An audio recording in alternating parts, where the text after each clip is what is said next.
Camera സംഘടിപ്പിക്കുന്നു. കോളേജിൽ തന്നെ അങ്ങനെ ഒരു ക്യാമറ ഉണ്ട്. കോളേജിൽ അങ്ങനെ ഒരു ക്യാമറ ഉണ്ട്. കോളേജിൽ ഒരു കമ്മ്യൂണിക്കേഷൻ ഡിപ്പാർട്ട്മെൻ്റ് ഉണ്ട്. പക്ഷെ അത് കൊമേഴ്ഷ്യൽ ഡിപ്പാർട്ട്മെൻറ്റ് പഠിക്കുന്ന എനിക്ക് അത് കിട്ടണമെങ്കിൽ തന്നെ ഭയങ്കര ബുദ്ധിമുട്ടുകളാണ്. നമ്മളിങ്ങനെ സിനിമ ചെയ്യാൻ പോകുന്നത് പറയുമ്പോൾ തന്നെ എല്ലാവരും നമ്മളെ കളിയാക്കുകയൊക്കെയാണ്. പക്ഷേ ആ ക്യാമറ ഒരുപാട് പ്രയത്നങ്ങൾക്കൊടുവിൽ ലഭിച്ചു. അങ്ങനെ ഷൂട്ട് ചെയ്യുകയാണ്. നമ്മൾ ആക്ഷനും കട്ടുമൊക്കെ പറയുകയാണ് 19ാമത്തെ വയസ്സിൽ. അങ്ങനെ അത് ഷൂട്ട് ചെയ്ത് ഒരു തിരക്കഥയൊക്കെ ഉണ്ടാക്കി അതിനുശേഷം എൻ്റെ എഡിറ്റിംഗ് എന്ന് പറഞ്ഞൊരു പ്രോസസ്സിലേക്ക് പോകുന്നു. എഡിറ്റിംഗ് സന്ദർഭത്തേക്കാണ് നമുക്ക് ഇത് വളരെ വേദനാജനകമാണ്. നമ്മളെടുത്ത സാധനങ്ങളൊക്കെ കണ്ടുകൊണ്ടിരിക്കുകയാണ്. ഏകദേശം ഒരു കരച്ചിലിൻ്റെ വക്കിലെത്തി ഇത് കണ്ടു കഴിഞ്ഞു. കാരണം ഓൾറെഡി ബീച്ചോടും പറഞ്ഞു അത് ഒരു നിലവാരമില്ലാത്ത സിനിമയായിരുന്നു. അപ്പോൾ ഇത് എഡിറ്റ് ചെയ്തിട്ടൊന്നും നമ്മൾ ഉദ്ദേശിക്കുന്ന നമ്മൾ കൺവേ ചെയ്യുന്നില്ല. അഭിനയിച്ചിരിക്കുന്നത് പോലും ശരിയല്ല. ഈ ഷോട്ടുകൾ തന്നെ സെയിം ആംഗിളിൽ നിന്ന് വീണ്ടും ഷോട്ട് എടുത്തിരിക്കുന്നതുകൊണ്ട് ഇത് എഡിറ്റ് ചെയ്യുമ്പോൾ ശരിയാകുന്നില്ല. അങ്ങനെ ഒരു തരത്തിൽ അത് എഡിറ്റ് ചെയ്ത് ഡബ് ചെയ്ത് തീർത്തു. ഇത് ഒരു 22-21 മിനിറ്റ് ഉണ്ട്. അത് പൂർണ്ണമായി ഇരുന്ന് കാണാമെന്ന് പറയുന്ന പ്രോസസ്സ് പോലും വളരെ വേദനാജനകമാണ്. ഉണ്ടാക്കിയ മനുഷ്യൻ എന്നുള്ള രീതിയിൽ അതിൽ വർക്ക് ചെയ്ത കൂട്ടുകാർക്കൊക്കെ ഇത് പൂർണ്ണമായി നമുക്കൊന്ന് കണ്ട് ആസ്വദിക്കാൻ പറ്റുന്നില്ല. അപ്പോൾ അതിന് കുറച്ച് ഡിപ്പാർട്ട്മെൻറ്റ്, മലയാളം ഡിപ്പാർട്ട്മെൻറ്റ് ഒരു സാറാണ് അതിന് കൂടെയൊക്കെ ഉണ്ടായിരുന്നത്. ഒരു കോളേജിൽ നിന്ന് വെച്ചൊരു ഗൈഡ് ചെയ്യാൻ വേണ്ടി ഞാൻ അദ്ദേഹത്തോട് ചെന്ന് പറഞ്ഞു ഇങ്ങനെ. അപ്പോഴത്തേക്കും എൻ്റെ ഏകദേശം ഒരു 15 ദിവസത്തോളമൊക്കെ ഉറക്കവും ഒക്കെ നഷ്ടപ്പെട്ടു. പോസ്റ്റ് പ്രൊഡക്ഷൻ തന്നെ അത്രയും സമയമെടുത്തു. അത് പോസ്റ്റ് പ്രൊഡക്ഷനാണെന്ന് നമ്മൾ പിന്നീട് സിനിമാനിക്കൊക്കെ എടുത്തിട്ടാണ് മനസ്സിലാകുന്നത്. അതിൻ്റെ പേരായിരുന്നു പോസ്റ്റ് പ്രൊഡക്ഷൻ. അപ്പോൾ ഒരു 15 ദിവസത്തോളം ഉറങ്ങാതെ വളരെ മടുത്തു. ടെൻഷൻ ആണ്, ഭയങ്കര പ്രശ്നമാണ്. ഈ സിനിമ ചെയ്ത് ശരിയായിട്ടില്ല. സാറിനോട് ഞാൻ പറഞ്ഞു ഇങ്ങനെയൊക്കെ ചെയ്തു, എന്തൊക്കെയോ കാണാം എന്നുള്ളതല്ലാതെ ഒന്നുമില്ല. അതുകൊണ്ട് ദേവി അതിന് കോളേജിലൊരു പ്രദർശനം സംഘടിപ്പിക്കരുത്, അതോടുകൂടി നമ്മുടെ അഡ്രസ്സ് തീരും. സാറിനോട് പറഞ്ഞു ഓക്കെ, അപ്പോൾ ആദ്യം ചെയ്യുന്നതല്ലേ അങ്ങനെ പറയുന്നത്. അതെ, ആദ്യം ചെയ്യുന്നതാണ്. പക്ഷേ സാറിൻ്റെ ഒരു പബ്ലിക്കായിട്ടുള്ള പ്രദർശനം വെക്കരുത്. അങ്ങനെ ഇത് ഇങ്ങോട്ട് അയച്ചു. ഗ്രാഫിക്സ് ഫെസ്റ്റിവൽ നടക്കുന്നു, തൃശ്ശൂരിലേക്ക് അയക്കുന്നു. അപ്പോൾ ഈ സാറിനോട് പറഞ്ഞു ജിയോ അത് ഇത്രമാത്രം ടെൻഷനൊന്നും അടിക്കണ്ട. ഇനി ഒന്നെങ്കിൽ ജിയോ ഇതോടുകൂടി ഈ പരിപാടി നിർത്തും. ഇനിയും ജിയോ സിനിമ ചെയ്യാനെങ്ങാനും തീരുമാനിച്ചാൽ പിന്നെ സിനിമ തന്നെ ആയിരിക്കും ജിയോയുടെ ജീവിതം എന്ന് എനിക്ക് തന്നു പറഞ്ഞു. ഇനി മേലാൽ ഞാൻ സിനിമ എന്ന് പറഞ്ഞ പരിപാടിയില്ല. ഞാൻ അവിടെ ഈരാറ്റുപേട്ട അവിടെ ജീവിക്കുന്ന ഒരു ക്രിസ്ത്യൻ കുടുംബത്തിൽ ജനിച്ചാൽ ഞാൻ ഇനി വീട്ടിൽ ചെയ്യാൻ പോകുന്നത് വിദേശത്തേക്ക് പോകുന്നത്. ഞാൻ പെട്ടെന്ന് തന്നെ സിനിമ എന്നുള്ള പരിപാടി വിട്ടിട്ട് അന്ന് എന്തോ ജാവയോ അങ്ങനെയൊക്കെ പഠിക്കുന്ന എന്തൊക്കെ കോഴ്സുകളൊക്കെ അന്വേഷിച്ച് ഞാൻ അതിലേക്ക് മാറി. അമേരിക്കയ്ക്ക് പോകാന്നുള്ളതായി എൻ്റെ ലക്ഷ്യം. സിനിമ വിട്ടു. അങ്ങനെ കുറച്ച് മാസങ്ങൾ കഴിഞ്ഞപ്പോൾ ഈ ഫെസ്റ്റിവൽ വരുന്നു. അപ്പോൾ ഞങ്ങൾ പോകണ്ടെന്ന് തന്നെ തീരുമാനിച്ചത്. കാരണം ഈ സാധനം കൊണ്ട് അവിടെ കാണിച്ചു കൊടുത്താൽ നാളെ കിടന്ന കാര്യമില്ലല്ലോ. പക്ഷേ അന്നത്തെ സമയത്ത് നമുക്ക് ഈരാറ്റുപേട്ട എന്ന് പറഞ്ഞ സ്ഥലത്ത് നിന്ന് തൃശ്ശൂർ വരെ ഏകദേശം 120 കിലോമീറ്റർ ഉണ്ട്. യാത്ര ചെയ്യുക എന്ന് പറയുന്നത് നമുക്ക് അങ്ങനെ എപ്പോഴും പറ്റുന്ന കാര്യമല്ല. അതും കോളേജ് അതിനുള്ള പണവും തരും. കോളേജിൽ നിന്നുള്ള എൻട്രിയാണ്. അപ്പോൾ തൃശ്ശൂർ വരെ പോവാം, ഇവിടേക്ക് ഒന്ന് കറങ്ങാം, എന്നിട്ട് നമ്മുടെ പണം നമ്മൾ മുങ്ങാം. ഇതായിരുന്നു നമ്മുടെ ഐഡിയ.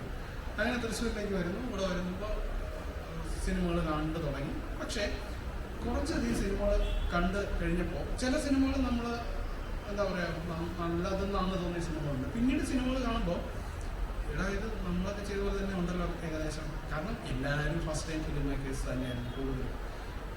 ആർക്കും അങ്ങനെ ഒരു ഭയങ്കര ഒരു വലിയൊരു ക്വാളിറ്റിയിലേക്ക് രീതിയിലല്ല. എല്ലാവരും ഒരു amateur kind of first time film makers ചെയ്യുന്ന എല്ലാത്തരം പ്രശ്നങ്ങളും ഞങ്ങൾ കൂടി ഇരിക്കാമെന്ന് നമുക്ക് തോന്നി. കാരണം നമ്മൾ അങ്ങനെ ഇറങ്ങി പോകേണ്ട കാര്യമില്ല, തീരെ മോശമായി വരില്ല നമ്മൾ. അങ്ങനെ അവിടെ ഇല്ല.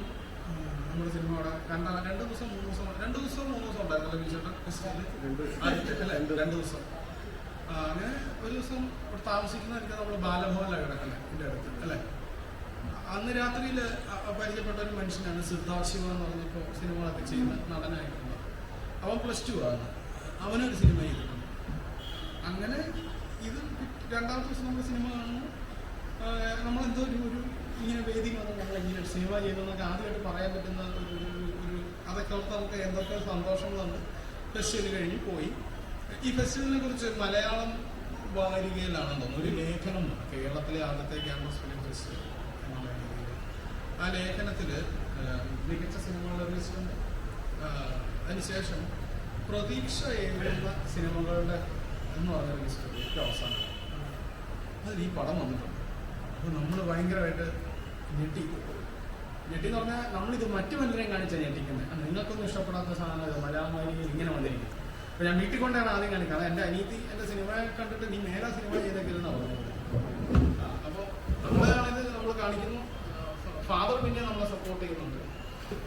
അങ്ങനെ അത് വലിയൊരു ആദായി. പിന്നെ ഗ്രാഫിക്സ് ഇമ്മീഡിയറ്റ്ലി സംഘടിപ്പിക്കുക, എന്താ ഒരു വർക്ക്ഷോപ്പ് സംഘടിപ്പിച്ചു. ഉടനെ അവിടുന്ന് ഈ പറഞ്ഞ പോലെ നമ്മൾ പെട്ടെന്ന് നമ്മളത് ചെയ്യുന്ന പരിപാടി എന്ന് പറഞ്ഞാൽ വീട്ടിലെ പഴയ പാത്രമോ അങ്ങനെ എന്തെങ്കിലും കൊണ്ട് അലുമിനിയം പാത്രത്തിന് അന്നും ഇന്നും നല്ല വിലയുണ്ട്. അപ്പോൾ ഇതുകൊണ്ട് വിൽക്കുക എന്നുള്ളതാണ്. ഇത് വിൽക്കുന്നു തൃശ്ശൂരിന് പോലും. ഇപ്പം പല ഫ്രണ്ട്സും ഉണ്ടാവും. പല ഫ്രണ്ട്സും ഇങ്ങനെയൊക്കെയുള്ള സാധനങ്ങൾ സംഘടിപ്പിച്ച് തരും. നേരത്തെ പറഞ്ഞ ജോബി എന്ന് പറഞ്ഞൊരാളെ ഞാനിവിടെ ഇങ്ങോട്ടുള്ള യാത്രകളുണ്ട്. അപ്പോൾ അങ്ങനെ വരുന്നു. നമ്മൾ ഈ വർക്ക്ഷോപ്പുകളൊക്കെ അറ്റൻഡ് ചെയ്യുമ്പോൾ കുറച്ചും കൂടെ നമ്മളൊന്നുകൂടെ പോളിഷ്ഡാണ്. പ്രിയനന്ദൻ സാർ ഉണ്ടായിരുന്നു, റോഷൻ ആൻഡ്രൂസിൻ്റെ ക്ലാസ് ഉണ്ടായിരുന്നു, പലരുടെ ആയിഷ അംബുദാസ്. അങ്ങനെ ആ ഒരു വർഷം എനിക്ക് തോന്നുന്നു ഒന്നിൽ കൂടുതൽ വർക്ക്ഷോപ്പുകൾ കൊണ്ടുവരും. രണ്ടാമത്തെ വർഷം വീണ്ടും campus film festival second edition ആണ് തോന്നുന്നത് 2022 വീണ്ടും നമ്മൾ സിനിമ ചെയ്യാൻ പോകും. നമ്മൾ അന്ന് ജിയോ ഇനി സിനിമ ചെയ്യാൻ പോയ സിനിമയായിരിക്കും ജിയോയുടെ എന്ന് പറയുന്നത്. മറ്റേ ഞാൻ മറന്നുപോയി. നമ്മൾ സിനിമയിൽ തന്നെയായി വീണ്ടും ക്യാമറ റെന്റിനെടുത്ത് കുറച്ചുകൂടെ വലിയ ക്യാമറയിലേക്ക് പോകും. കുറച്ചും കൂടെ പണം ഇൻവെസ്റ്റ് ചെയ്ത് എൻ്റെ കോളേജ് യൂണിയനാണ് ആ സിനിമ നിർമ്മിച്ചത്. ഞാൻ അവിടെ ആ വർഷം തോറ്റ ചെയർമാനാണ്. അപ്പോൾ എൻ്റെ ഫ്രണ്ട് തന്നെയാണ് ജയിച്ചത്. അവൻ അതിനുള്ള ഫണ്ടൊക്കെ ഉണ്ടാക്കി തരാമെന്ന് പറഞ്ഞു. അങ്ങനെ എൻ്റെ ഫാദർ കുറച്ച് പൈസയൊക്കെ തന്നു. അങ്ങനെ ഇതാണ് ആദ്യമായി ചെയ്യുന്ന ഷോർട്ട് ഫിലിം. ആദ്യം നേരത്തെ അയച്ച ഷോർട്ട് ഫിലിം 2 ഡയറക്ടേഴ്സ് ഉണ്ടായിരുന്നു. ജിയോ എന്ന് പറഞ്ഞ ഞാനും ജിജോ എന്ന് പറഞ്ഞ വേറെ ഫ്രണ്ടുകളും. രണ്ടാമത്തേത് ഞാൻ തന്നെ ഡയറക്റ്റ് ചെയ്യുന്ന എഴുതി ചെയ്യുന്നു. പൊന്നു എന്നായിരുന്നു അതിൻ്റെ പേര്. അത് ഈ ഫെസ്റ്റിവലിൽ വന്നപ്പോൾ കുറച്ചുകൂടെ ഭേദപ്പെട്ട സിനിമയും നമുക്ക് എന്നാലും കുറ്റവും കുറവുണ്ട്. ഇന്നും നമുക്കൊന്നും ആരെയും കാണിച്ചാൽ ഇത് എന്ത് സാധനമാണെന്നൊക്കെ ചോദിക്കുന്നതരം ഒരു ടൈപ്പ് ഓഫ് ഫിലിം മേക്കിംഗ് ആണ് അതിൻ്റെ തുള്ളതെങ്കിലും അത് ഇവിടെ വന്ന് അത്യാവശ്യം ഭേദപ്പെട്ട സിനിമകളോട് വരിക. അതിന് മികച്ച നടിക്കുള്ള പുരസ്കാര സിനിമയ്ക്ക് ലഭിച്ചു. യാദൃശ്യവശാൽ എന്നെ പലരും ഞാൻ എൻ്റെ സിനിമയിൽ മുഴുവൻ ഫെമിനിസമാണെന്ന് പറയുന്നുണ്ട്.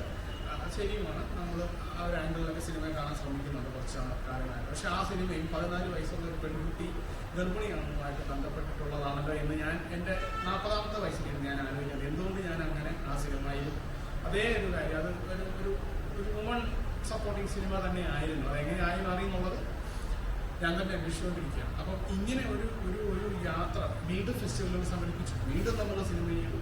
പിന്നെ നമ്മൾ ഒരു ഭയങ്കര ട്രിക്കിയാണ്. നമ്മൾ ഇത്തരം ക്യാമ്പസ് ഫിലിം ഫെസ്റ്റിവലുകൾ 2ാമത്തെ എഡിഷൻ 3ാമത്തെ എഡിഷനൊക്കെ അപ്പോഴത്തേക്കും കേരളത്തിൽ പല സ്ഥലത്തും നടക്കാൻ തുടങ്ങി. കോഴിക്കോട് ആല സംഘടിപ്പിക്കാൻ തുടങ്ങി.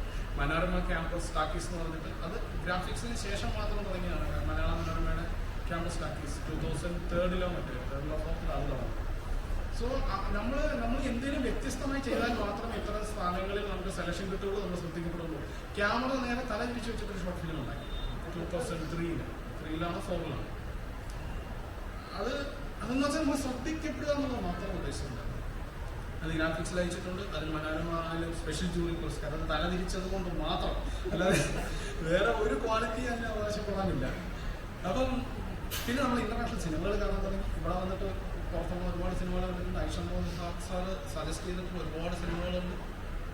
അങ്ങനെ നമ്മൾ സിനിമ എടുത്ത് തന്നെയാണ് എന്തെങ്കിലും ബെറ്റർ ആയിട്ടുള്ള ഫിലിം മേക്കർ ആയിട്ടുള്ളത്. അപ്പോൾ അത് ഗ്രാഫിക്സ് ഒരു സമയത്ത് എനിക്ക് ബിജുചേട്ടൻ്റെ ഫോൺ നമ്പറും എല്ലാം പോയി.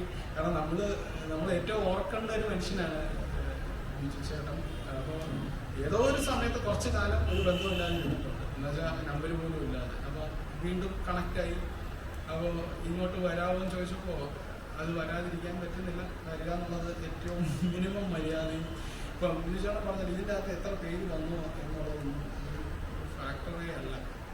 ഒരാളെ ഉണ്ടെങ്കിലും ഒരാളുണ്ടല്ലോ, ഇതിൽ കൂടുതൽ ആളുകൾ ഉണ്ടാകുക എന്നുള്ളത് മാത്രം. അപ്പോൾ ഇത്രയൊക്കെ സംസാരിക്കാൻ പറ്റിയല്ലോ എന്ന് ഞാൻ ആലോചിക്കുന്നു.